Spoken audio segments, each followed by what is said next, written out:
You ever notice how jobs are basically just long-running pranks we all agreed to play on ourselves? Think about it.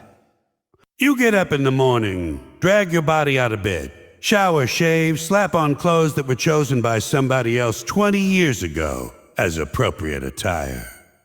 And then you go sit in a building designed by people you've never met, under lights that make you feel like you're being interrogated, just so you can do things that nobody actually wants to do. That's a prank? If you saw this in a movie, you'd say, come on, nobody's falling for that, but here we are, falling for it every damn day. Jobs are like practical jokes that just never end. Except instead of your buddy putting shaving cream in your hand while you're sleeping, it's some guy in a suit convincing you that filling out expense reports is meaningful. Oh yeah, real fulfilling. Nothing makes me feel alive like hunting down a lost receipt for a $7 ham sandwich from 3 weeks ago. That's a joke. That's not work. That's torture with office supplies. And the meetings, Holy Mother of God, the meetings. If you ever wanted proof that life is basically a cosmic comedy, just sit through a corporate meeting. Whole rooms of grown adults staring at pie charts like the pie is going to come out of the screen and feed them. You've got one guy talking about action items, another lady scribbling notes like she's writing the Bible, and the rest of the room practicing that special face people make in meetings. I care about this face. You know the one. The face that says, yes, this quarterly analysis is very important. While inside the brain is going, what's for lunch? Should I leave the coffee pot on? Who the hell invented PowerPoint anyway? And PowerPoint, there's a laugh all on its own.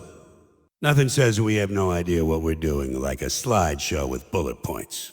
They put a pie chart on there, some arrows, a stock photo of people shaking hands, and suddenly they think they're conducting international diplomacy. No, you're not. No. You're wasting everyone's time with pictures of happy people nobody in your office looks like. Because let's be honest, those stock photo people, they're always smiling like someone just told them they're getting a puppy. Real office people don't look like that. Real office people look like they've been awake since the Reagan administration. And the job titles. Oh boy, job titles are where the comedy really shines. They take a simple job and dress it up like it's something out of a spy movie. A janitor is no longer a janitor, is no engineer. Sanitation engineer. A secretary is now an administrative coordinator. A guy who answers phones is a communication specialist. You sell hot dogs on the street. Suddenly you're a culinary distribution manager. They keep adding words to make it sound fancier, but guess what? You're still cleaning up puke in the bathroom. Titles don't change reality. If your work shoes smell like bleach, you're not an engineer, you're just underpaid. And let's talk about bosses. Ooh, the bosses, the real pranksters. They've convinced millions of people that a teamwork means doing their job for them. Ever notice that? Every boss has a way of saying, we're all in this together, which really means you do the work. I'll take the credit, and we'll split the paycheck in a way that makes sure I get the bigger half. That's the joke. They call it leadership. Leadership just means they tell you what to do while they go play golf and call it networking. You ever notice how bosses love buzzwords? They can't just say work harder. No, they say, we need to synergize our core competencies to maximize output. That's not motivation. That's verbal diarrhea. They throw a word salad at you and suddenly you're supposed to believe your stapler is part of some grand vision. No, it's not. It's a stapler. It holds paper together. Don't make it sound like I'm working on the Manhattan Project here. And the break room. The sacred little corner where everyone pretends they're free for 15 minutes. You get that stale coffee from a machine that hasn't been cleaned since the Nixon era. You've got a vending machine that eats half your money and drops a bag of pretzels like it's doing you a favor. And the microwave, the microwave! That thing is always full of leftover smells from every culture on Earth. One guy reheats fish, another guy reheats leftover spaghetti, and suddenly your lean cuisine smells like a garbage dump on fire. That's not a break. That's chemical warfare in a plastic box. The funniest part is the birthday parties at work. Every office has them. Somebody's birthday, and suddenly we're all supposed to gather around a supermarket cake and pretend we like each other. A happy birthday, Sharon. Here's a cake that tastes like sugar-flavored cardboard. And here's a card where we all wrote the exact same sentence. Best wishes. Nobody means it, but everybody writes it because God forbid you're the one who doesn't sign Sharon's birthday card. That's social suicide in office. Forget missing a deadline. Miss a birthday card signature, and you're the office monster. And don't get me started on casual Fridays. What a scam. They say, hey, you can wear jeans on Friday, aren't we a fun company? Yeah, because denim really makes up for the fact that I spent 40 hours this week entering data into a system that crashes more than a drunk driver. Jeans don't make work fun. You know what would make work fun? Not being there. I approve. But no, here's your consolation prize, denim pants. That's the joke. Even the commute is a comedy routine. You sit in traffic for an hour, bumper to bumper, just to go sit in a cubicle. It's like a rehearsal for death. Everybody sitting in little boxes waiting to move forward. And then you do it again at the end of the day. You think you're going home, but really you're just going to another box where you recharge yourself so you can go back to the first box. That's not life. That's a rerun. And the punchline of the whole thing is this: they tell you to be grateful for it. What a sure. You're lucky to have a job. Lucky to waste my best years listening to some guy explain pie charts. Lucky to sit under fluorescent lights that slowly bleach the soul out of your body. That's not luck, that's a sentence. The only reason people feel lucky is because the system convinced us that the alternative is worse. But deep down, everybody knows. The real joke is that the system only works if we all play along. And the best jokes are the ones where everybody's in on it. So yeah, jobs are jokes. Long, badly written jokes with setups that take decades and punchlines that don't land. The only way to survive them is to laugh at the absurdity. Because otherwise, you'll spend your whole life trying to find meaning in a meeting about quarterly projections. You ever notice how power at work is basically the world's biggest inside joke? Like the whole structure of a job is built on this invisible chain of command where the people who do the least somehow have the most. The higher up you go, the lighter the workload gets, but the heavier the title gets. Down at the bottom, you're sweating, typing, lifting, moving, producing actual work. At the top, the guy's just holding a golf club and telling people he's managing resources. Yeah, the only resource he's managing is whether his Bloody Mary has enough celery in it. It's a scam, folks. That's what power in jobs really is. A scam, a carefully crafted magic trick.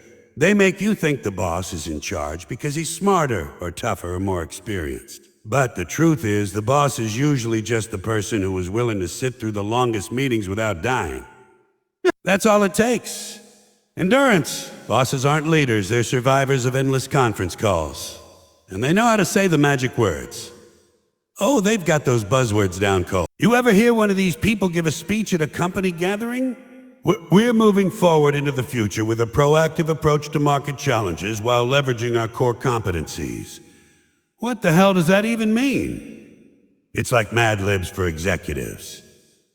You could swap out any of those words with potato and it would make the same amount of sense.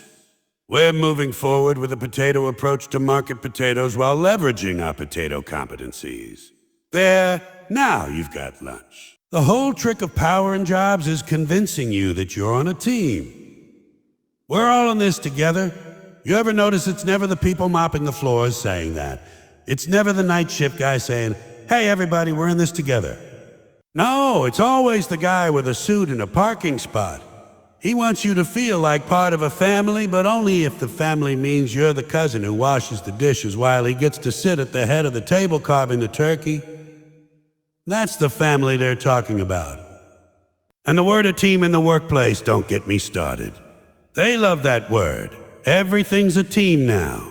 A team meeting, team project, team spirit. They got it from sports. Except in sports, the team actually has a chance to win something. At work, the only thing you're winning is more work. And there's no trophy. You don't get a parade. You get a stale cookie in the break room and a thanks for all you do email written in Comic Sans. That's your championship ring. Then there's the hierarchy. Oh boy. Nothing funnier than watching a bunch of people jockey for power in a place where the product is office supplies. Now, you got assistant managers, associate managers, junior managers, senior managers, executive managers, regional managers. Regional managers, by the time you get to the top of the org chart, the company could collapse under the weight of its own managers. You don't even need employees anymore, just managers managing other managers. Pretty soon they'll invent a manager to manage the managers who manage the managers. That's the real pyramid scheme. And the punchline. The people at the top never know what's going on at the bottom. Ask a CEO what the people on the assembly line actually do every day. They have no clue. They'll say things like our team members are engaged in forward-facing productivity initiatives. No, they're not. They're putting screws in holes for 8 hours a day. You've never even seen a screw. You just signed the papers saying you bought them wholesale. That's the joke. The people who make the least money know the most about the job. And the people who make the most money know nothing at all. Power in jobs isn't about brains, it's about ownership. If they own the building, they own you. If they own the chairs, the pens, the clock on the wall, they own your time. You're just leasing yourself out by the hour. You don't clock in, you check into a rental agreement with your own body. And the funny part is you're paying for it too. Suits, gas, lunch, coffee, commuting. By the end of the week, half your paycheck has been spent just keeping up the privilege of working. That's not a job. That's a subscription service. You're basically paying dues to your own captivity. You ever notice the language they use around bosses? They're not just bosses anymore. They're mentors or visionaries or thought leaders. Thought leaders, imagine being so arrogant you actually think you're leading people's thoughts. That's not leadership, that's hypnosis. You want to be a thought leader? Go sell horoscopes. At least those people are honest about making things up. And when bosses screw up, oh boy, the cover-ups are hilarious. If you mess up at your job, you're in trouble. If you misfile a report or mess up an order, they're on you like white on rice. But when the boss screws up, suddenly it's called a strategic pivoting.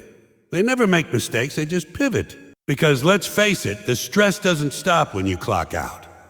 You bring it home. You're still thinking about that stupid email, that dumb meeting, that deadline breathing down your neck. But if you can laugh about it, you leave it behind. You walk in the door, tell your partner, you won't believe what they said today. And boom, you're free. That weight slides off your shoulders because now it's a story, not a burden. Humor transforms misery into entertainment. That's magic. And it's cheap. That's the best part.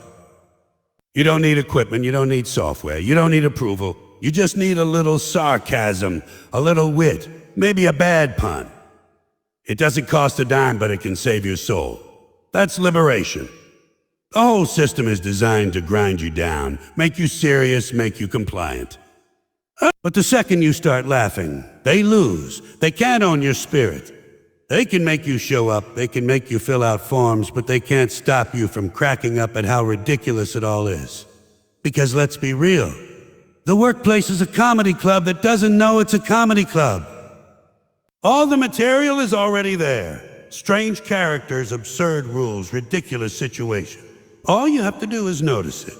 And once you notice, you can't stop laughing.